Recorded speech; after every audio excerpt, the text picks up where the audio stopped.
Okay, you're on. While being incarcerated at Bedford Hills Correctional Facility, I had kept my son until an incident had happened, a tragic incident had happened on the nursery. It was the day of the Halloween party. How old was he? This day I had gotten called up to parole and was told that I was going to be going home. I had made my merit and I'd be going home January 6th. Well, I was excited. We had a huge Halloween party that day, and that night the girls were really busy, and I was in my room with my son. I always take my son in the room at about 6:30 and get him, feed him, change his diaper, get him ready for bed, lay him down, have him in bed by 8 o'clock, so we got to get up early the next morning. Well, this was a different night.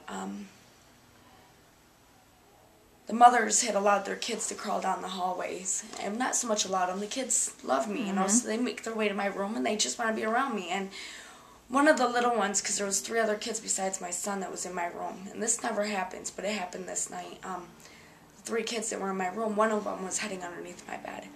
And as you know, the bed got metal, and if she would have went to go stand up, she could have hurt herself.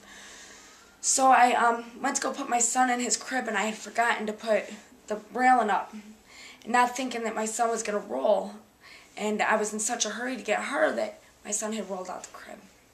He had fallen. It was October 28th.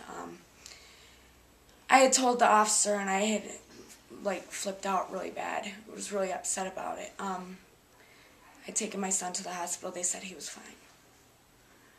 Well, Halloween night, I got a call, and Ms. Thomas had told me I had to pack my stuff up. Pack my son's stuff. I had to take him to the hospital. 4 days later,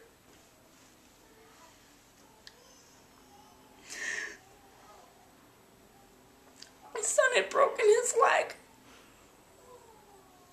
They had did x-rays over the weekend and found he had broken his kneecap when he fell out the crib. When I got to the hospital, they tried saying I'd hurt my baby. I would never hurt my baby. I love him so much. And one of the nurses, I had heard her on the other side of the curtain saying to the doctor that she thought I had thrown my son against the wall and broke his knee. They thought I'd hurt my baby. Well, when she came in the room, I said, "Excuse me, miss, but I'd like to talk to you. Just because I'm in handcuffs and shackled and chained and I'm in greens and I'm in a maximum security prison does not mean I'm locked up for hurting anybody. The only person I ever hurt was myself. With my active drug addiction.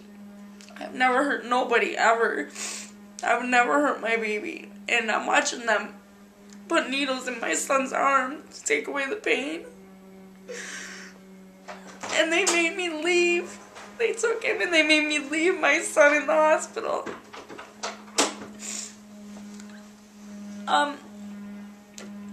It was my birthday. It was my birthday. Nobody knew. I knew. It was this hour. It was midnight. They were making me walk out the door without my son on my birthday. My heart was ripped. I thought I was going to die. I was in the blackest area of my life. I got back to the prison. Detectives, police, CPS, everybody had came questioning me about what happened to my baby. They wanted to nail me with assault, with endangering the welfare of a child, abuse. They were trying to nail me with everything. They were trying to nail me to a wall. The pediatrician, 4 pediatricians had seen my son within a couple days' time, and they had stated that it was indeed an accident. And people at the prison, counselors, volunteers, even inmates that lived on the nursery had went to bat for me. It was like, there's a meeting on the nursery with the mothers every Tuesday, and the nursery was a mess this day because it was Monday that it happened. My son was taken from me. Tuesday, the nursery was a mess. They had said that they'd never seen any of the women ever act the way they had acted when they found out my son was removed from me, when I got moved out of the nursery. The women were just crying, really heartbroken, really upset. The 2 women that actually lived on both sides of me had went to bat for me and said, you know, we hear the baby get up in the middle of the night crying, and you never hear her say a word to him. You might hear her say, shh, it's okay, Buddha, go to sleep. You know, and then you don't hear nothing the rest of the night. You never hear this woman scream or yell at her baby.